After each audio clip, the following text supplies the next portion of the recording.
RMN Drama presents Kini ang akong suliran. Sa bugtong tuyo nga kami makaalagad kaninyo. Among gituyo pagmugna kining maong tulumanon nga pagatambagan nila ni Dr. ni Elaine Bathan nga mutabang sa pag-iway sa mga gumunhap ug kalibo nga inyong gihambin ilabi na sa punto legal. Kinisab si Dr. Rene Obra ang kaabag sa inyong suliran. Kini ang akong suliran. Kini ang akong suliran.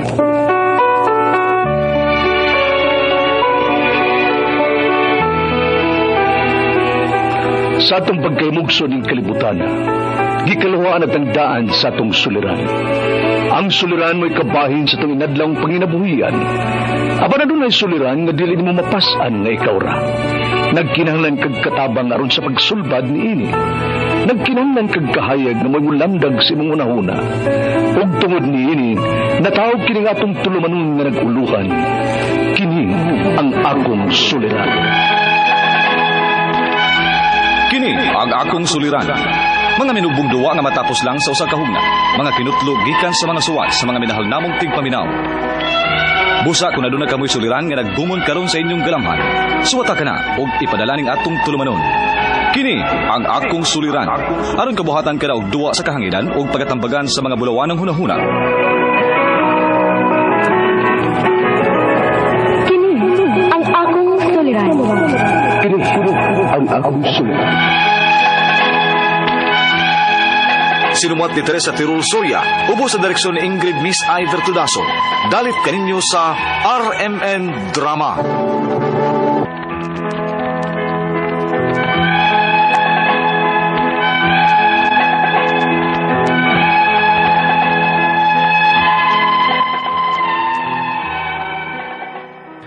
Maayong adlaw kaninyong tanan nga nagpaminaw karon ining tulumanon kining akong suliran. Labi na kaninyo Dr. Rene Obra o Atty. Elaine Bathan. Ingon man sa mga artista nga mo'y maghatag og kinabuhi nining akong suwat suliran. Ako si Christopher, 37 anyos. Ulitaw, og ni ang magpuyo sa Binuangan, Mako, Davao de Oro Province. Punto medical kining akong suliran. Kabahin kini sa akong mga gipamati sa lawas. Murag may musapo manggod sa akong hunahuna nga dili na ako masabtan. Aron ninyo ko masabtan, sugdon ko sa bata pa ko, dihang 10 anyos pa lang ko. Kami kuyog ko sa akong mama nga nang laba. Ingon ini ang mga panghitabo.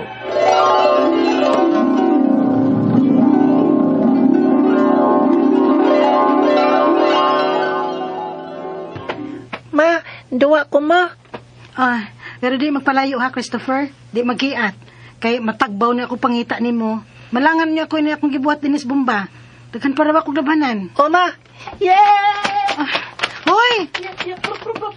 Karon pagani ko nagsulti nga di magkiat. Nakiat naman dayon. Psst, hi, Christopher! Dili magpalayo! Christopher!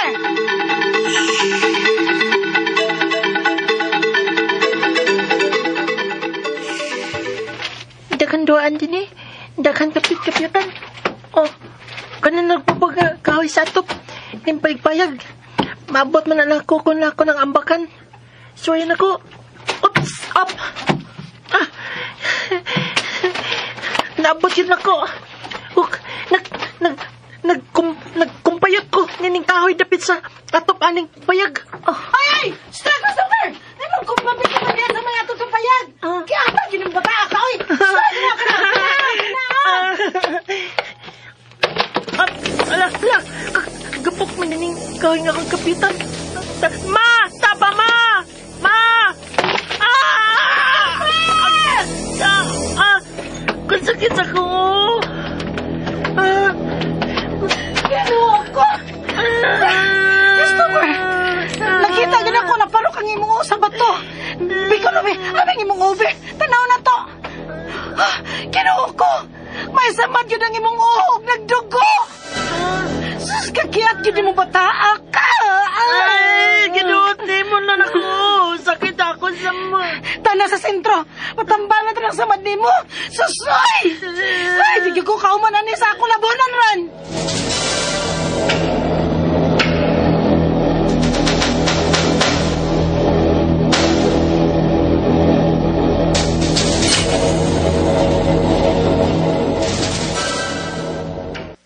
Nganong may bindahi ang uaning ko Super Santa? Ay, sa kakiat, sa imong anak, mo na resulta.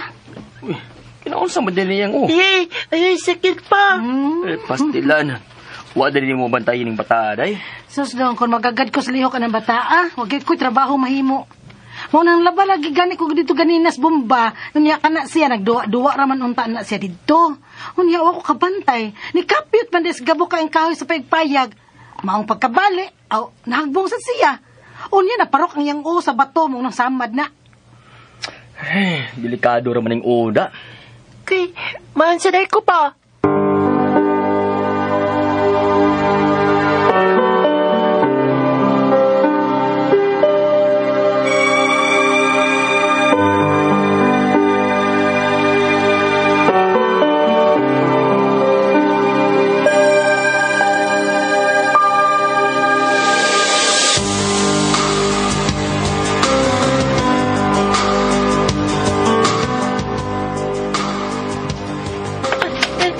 Sige, dakpa ko ninyo.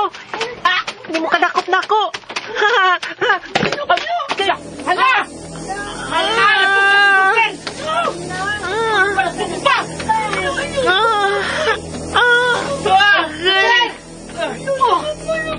Nasaan mo sad ka? Kaya sa katumba lang. Hindi ka nandagan. Huwag na mo lang saha. May mga na niyo. Ala, kinuko. Naglaway og nagbuwa-buwa mo niyang baba. Nga naman ka na!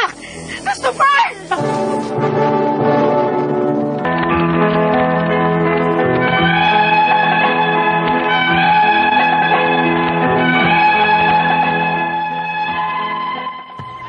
Pila ka tuig ang milabay gikan sa pagkahitabo nga naparo ka nga akong sa bato. Dihang nagduha-duha na sab ko gawas sa akong bahay. Kalit ako natumba. Og naglaway ko no nga akong baba og nagbuwa-buwa. Gidala ko sa kumama sa mananambal pero wa ko mauli. Nagsige nagtukar matagbuwan. Usahay gani katulong mo tukar sa usa ka buwan. Mao nga gipat-check up ko sa kumama sa Davao Regional Hospital sa Tagum. O girisitahan ko sa doktor og pinobarbital 30 mg. Ingon ang doktor nga may sakit kuno ko nga epilepsy. Sukad pag inom nako, kausa sa kabuan na lang mo tukar ang akong sakit. Hangtod nga nagedad nako og 20 anyos, hangtod nag 30 anyos. Mibalik ko sa doktor sa maong hospital. O gunya, magsige pa maghapon og tukar ang akong sakit, dok. Bisa nagtumarang ko sa tambal nga imong grisita. Nagkadako na ko. Nibalik pa maghapon. Nagsige maghapon sugmat, dok. Kay dako ka naman. Dili nakasugakod ang milligram sa tambal nga kung girisita nimo kaniadto. Maong i-increase na tong milligram sa imong maintenance na tambal. 60 milligrams na to. Ha?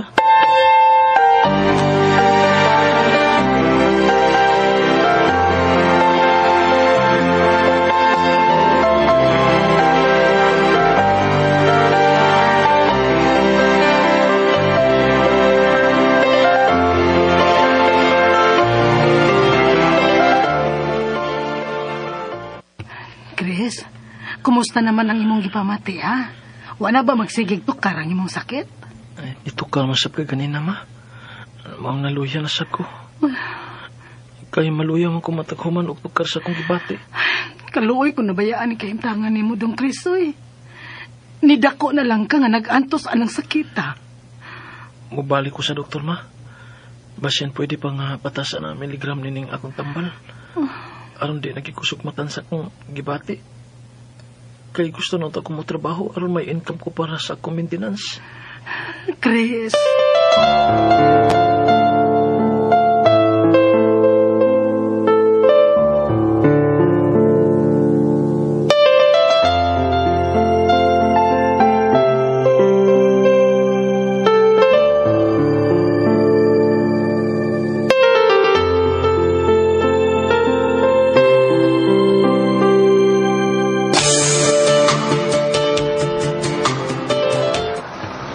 Pre Chris, kumusta?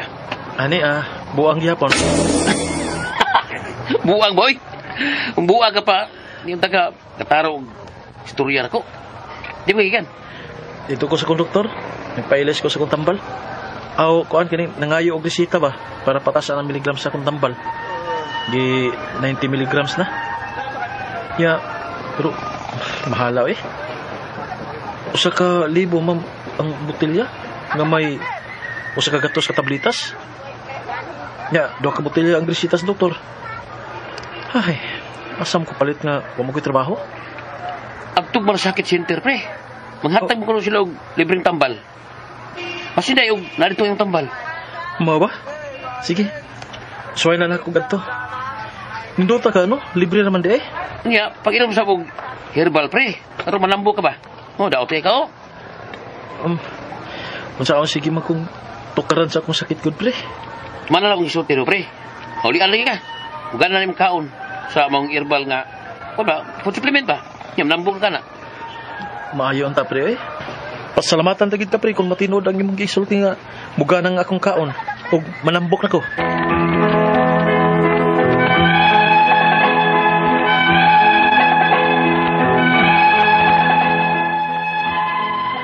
Husto ang tambag sa akong amigo. Nalibre ang akong maintenance sa malasakit. Ug nigana ang akong kaon sa pagtuman nako sa food supplement. Nanambok ko. Ug namasahiro nako og motor. Apan pag-abot sa pandemya, gipaundang ko sa akong mama og pamasahero. Ug daghan kay kong gihunahuna tungod sa mga panghitabo nato karon. Mao mitukar na sa bang akong sakit. Gustong tanako nga dili na motumar o magkinabuhi na akong normal. Ang ako mga pangutana mao kini mosunod. Unang pangutana. Unsa maghihinungdan nining akong epilepsy? Kadto ba ning naparok ug nasama ang akong uos sa bato dihang 10 anyos pa ko? Ikaduhang pangutana.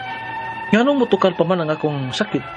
Bisan kun wa ko'y palta sa pagtumar sa akong maintenance nga tambal. Di na ginay mawa din akong sakita? Ikatulong pangutana. Gi-increase naman unta ang miligram sa akong tambal pero mura maghihapon. Tukaran gihapon ko sa akong sakit. May lain pa bang tambal alang nako, Dok? Kanang dili na gid mosugmat ang akong sakit? Ikaupat og katapusan. Gipa iijin ako sa akong igsuon. Mahal ba ang bayad namo adto? Pero kanang wa may resulta? Gawas sa EEG, unsa pa man nga lab test nga among buhaton aron may makita na may resulta nining akong sakit. Ug mawa na ning akong epilepsy. CT scan ka ha? Maayo ka na? Palihog, tabangi og tambagi ko. Kini ang akong suliran, Christopher. Mayong adlaw mga suking tigpaminaw dinhi sa tong programa, kini ang akong suliran. Once again, ani na sa bako magiguban kaninyo karong adlaw. Ako si Dr. Rene Obra with my partner Atty. Limbatan. Mutambag kami sa mga problemang punto medical, psychological, emotional, behavioral, problema sa mga iniling drogas o mga legal ang mga problema. Kay si Atty. Batan, attorney, lawyer, ako medical doctor, psychiatrist ug drug addiction specialist. Klase-klaseng pamagi sa pagbadala sa inyong mga sulat-suliran diri kanamo. Pwede kayo padala sa mong email suliran_612@yahoo.com or tatong Facebook account kini ang akong suliran official writers page or diri sa mong buhatan sa 3rd floor Jose Martinez Building Usmeña Boulevard ning Dakbayan sa Sugbo. Ang atong makutlong nga pagtulunan karong adlaw mo kini nga don't be afraid to lose people who are not grateful to have you. Tinoda ako Dr. Rene Obra akong kinaya smiling murag politiko pero wag ko maingon nga kanabitang suod yung kayo may guta pero di yung suod kayo kay the most likely person nga imong ikalalis kanang pirmin mong kuyog o nga kay mga tao nga dili yung ka comfortable namo kay mga tao nga bisag 1 minute ra na adol nimo mura na gusa nakadlaw at may inyong kaya sa niya mulakaw di ko komportable nga ani siya pero nasa mga tao nga bisag the whole day mo mag-uban happy lang kay ka comfortable ka no so ayo pa nagana mawa na siya nimo daghan there are billions of people rin sa kalibutan. Kadiprensya mo. Sige, kadiprensya. Hindi tayo lang kaglaing uban-uban. Ayaw ipugos niya.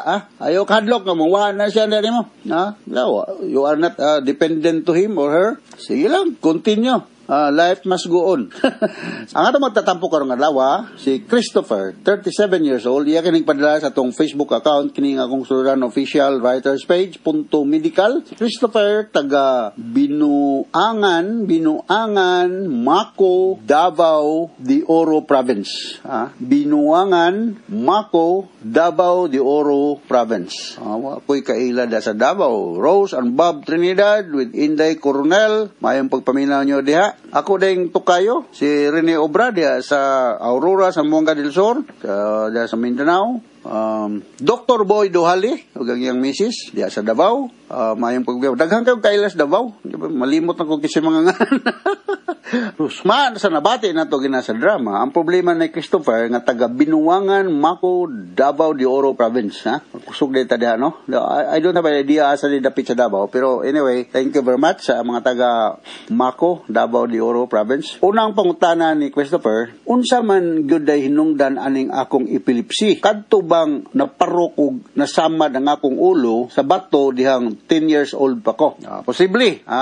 Usal po to, no? Pero daghan pang mga hinungdan nganong epilepsy na kay epilepsy, no? Kani manggong epilepsy usa na siya ka neurological problems. Dili ni siya mental illness, ha? Kasi magtuo og mental illness. Although natay gitawag natong epileptogenic personality. Pero dili ni per se mental illness. Although ang kanang mga tawo nga na epilepsy mo develop sila depression and anxiety because bisa kinsa kung na kay epilepsy, dili ka ma-happy. So that is a form of psychiatric problem. But epilepsy per se is not a mental illness. Ang degree sa cognition sa intellectual problem related ni siya kung gamay pa ba ka ng sugod, pirmi ba kang atakehon, tonic-clonic convulsion, o niya naabay simbako brain lesion, wapoy tambal-tambal. So daghang mga causes aning epilepsy, crash. Usan na ka ng stroke, naba kay brain tumor, simbako, severe head injury. So mo ni mo kinapantog magkakantong 10 anyos pa ka.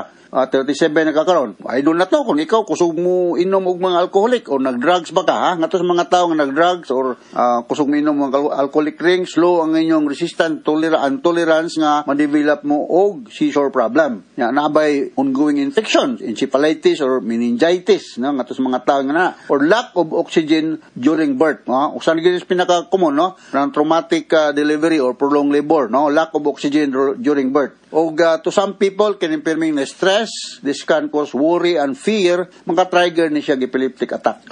Please do not expose yourself to moving lights, dancing light. Ayaw ta mo pag-disco-disco da, kaya na mga history of epilepsy, kaya maka-trigger ni siya og attack. Ikaduhang pangutana, nganong mutukar pa man ang akong sakit, bisan kung wala na ko'y palta sa pagtumal sa akong maintenance nga tambal, kining phenobarbital, 90 mg. Dili na gyud di ay ni mawala akong sakit. Di kasubo na ko gingon nga ang sakit nga epilepsy is walay tambal. Walay tambal nga makaayo. Treatment doesn't always mean cure. Pareha na sa among mga problema sa mga schizophrenic patient. Treatment doesn't always mean cure. It could be a way to improve the functionality of the patient, of the person. So ayan na pagka kasubok, kadismaya, mingon Dr. Obra, way tambal ng epilepsy. So unsa naman lang gid ni? Naay tambal nga maka-minimize sa frequency sa imong pag-attack, no? So balik ko nako, walay tambal that can cure, pero naay daghang tambal nga maka-minimize, makapugong sa permanentihon sa imong pag-atake aning I do not know kung grand mal type of epilepsy ni tonic-clonic convulsion. Pero na kay pwedeng himuon nga to avoid nga maka-trigger aning epilepsy. Unsa may mga pagkaon nga imong likayan nga dili ka pirming atakehon aning imong epilepsy. Kining naay mga caffeine nga mga pagkaon. Unsa may naay caffeine? Kining tea, coffee, chocolate, kanang taas ng tamis, mga sweet, sugar, soft drinks, nasa na caffeine. Or exist nga asin, magtuwa mo diha, o magkuhan mo dag sudan, ayaw daghanag asin, o kaning mga spicy nga mga pagkaon, kaning mga puti nga flour, harina, usa mo na likayan nimo. So avoid balikon nako high sugar nga pagkaon, processed food, example kanang cookies o cakes, candy, white bread. Mo na. So kanang imong giingon nga nagtumar kag phenobarbital usa lang na pa mga daghang mga lain pang mga tambal nga pwede nimong mapilian depende sa suggestion sa imong attending neurologist, no? Neurologist nga ang imong doktor nga duulo ni ani Christopher, no? Dia sa Binuangan, Mako, Davao de Oro Province, ha? I do not know kung naaba mo'y neurologist dia sa iyong lungsod, no? Sa Mako. Ikatulo nga pangutana, gi-increase naman unta ang milligram sa akong tambal, pero mao ra lagi gihapon, dok. Tukaran gihapon ko sa akong sakit. May lain pa bang tambal aning nako, dok? Kanang di nagyud musugmat akong sakit. Ako nag-iingon, there is no treatment that can cure, but daghan mga tambal nga makaminimize sa attack. So, avoid those foods nga akong ipanghinganlan na ay mga lain nga mga tambal na pwede gani ka mo gamit o mga mood stabilizers, no? Sa ako mo resita man ko ani sa akong clinic nga mga pasyente nga naay nga problema, with comorbid psychiatric problem together with epilepsy, ini mga mood stabilizers like lamotrigine, carbamazepine, or valproic acid, no? Kanang imong tambal nga phenobarbital, usa lang na, no? Napamantay pinituin, balikon ako, carbamazepine, or levetiracetam, daghan na kagpapamilian nga maka-change sa imong mood or behavior. Of course, kinanglan ni close guidance sa imong neurologist diha sa Mako Davao. Naasa mga laing pamaagi, mga surgical intervention, pero kinanglan ni siya clinical judgment yod o neurostimulation. Gitawag ng neurostimulation na ang neurologist gidani mo perform, no? Maka-heighten na siya sa imong mood, no? Ate mga machine ani, no? Mushare lang ko ninyo, 2019, na-appeal ko sa group of doctors nga ipadami o nag-attend may convention dito sa Lisbon, Portugal. Nakita dito na ko dito na machine nga can do this kind of thing. Itawag na to brain stimulation. Bago ni siyang mapamaagi, pero peting mahala po sa machine by millions. So, tanaw lang ko, akong picturean, hindi ko kapalit. So, naana ni siya may nani. So, go and see a neurologist. Ikaw pat nga pangutana. Di pa i-gin ako sa akong igsuon. Mahal bayad na mo anto. Pero nga nung wala pa man may resulta. Gawa sa EEG, unsa pa man laboratory test ang among buhaton aron may makita naming resulta aning akong sakit. Kung mawala na ning akong epilepsy. CT scan kaha. Maayo kaha na. Yes, maayo. Daghang mga pamagi sa pagdiagnose. Kini nga EEG or electroencephalogram, mao pinaka-common yun, no? Na ay mga electrodes nga ibutang sa bagol-bagol sa imong ulo nga mo measure sa activity sa imong brain kung abay abnormal brain conduction. Mao man mo patol kung naay mga abnormalidad diha, no? Sa brain conduction. For reasons katong gipanghinganlan nako a while ago. So other laboratory or rather diagnostic procedure nga pagahimoon para ma-diagnose ng epilepsy, of course, there's a hospital setting, history. Kaming mga doktor, good historian me. Na walay doktor nga dili maayo magkuha mga data sa pasyente kay wa nagoy maka-supplement aning good history. Mutana kag unsa nagsugod, unsa man klase nga attack, we will do neurological examination sa mga cranial nerves, no? To suta kung naabay mga gross neurological deficit, no? The other diagnostic procedure, CT scan, dili simple ang pagdiagnose niya, lisod ba yan yung pagdiagnose, pero CT scan, or we can order blood test, CBC or blood chemistry. Unsa ba, nga naman, kay ako nang gingon, unsa sa mga hinungdanan una kay infection, or naaba kay abnormal diha nga nagtubo ng dapita, no? So, magnetic resonance imaging is one, MRI, pwede siya na siya. Kining magnetic resonance imaging or MRI, musuta ni siya kung unsa man kain o epilepsy nga naa ka. Okay? So, ayaw lang kasubo, kay naan ni siya itambal, although moingon ko nga di gyud ni siya completely makaayo, but hopefully, dugay ang imong atake with the maintenance. Unya, please avoid driving, deep sea or underwater diving without companion, o mukat-kat sa mga habong nga lugar, kay we do not know kung kano sa ka atakihon, no? Diya ko'y ako taong gipamalihog o kat-kat sa puste, kaya ko'y tuyo, kung kay bao nga epileptic dito siya, gi-atake. Lagi na, nada sa hospital, may gani kay na libre, no? So, di kita makasigurado kung kano sa atakihon, so, managana lang ta. Okay, so, hinaot nga, doon na sa kami nakutlo nga pagtulunan karong adlaw, Christopher, no? Diya, sa Mako, Davao de Oro Province. Ako, si Dr. Rene Obra, with my partner, Atty. Eileen Bathan. Moingon nga salamat sa inyong makanunayon ng pagpaminaw sa mong programa. Nagpabilin kaming numero ng istasyonan din sa tong lugar. So from all of us here sa Radio Mindanao Network Production Center, Radio Mo Nationwide, Tatak Arimen, daghang salamat o maayong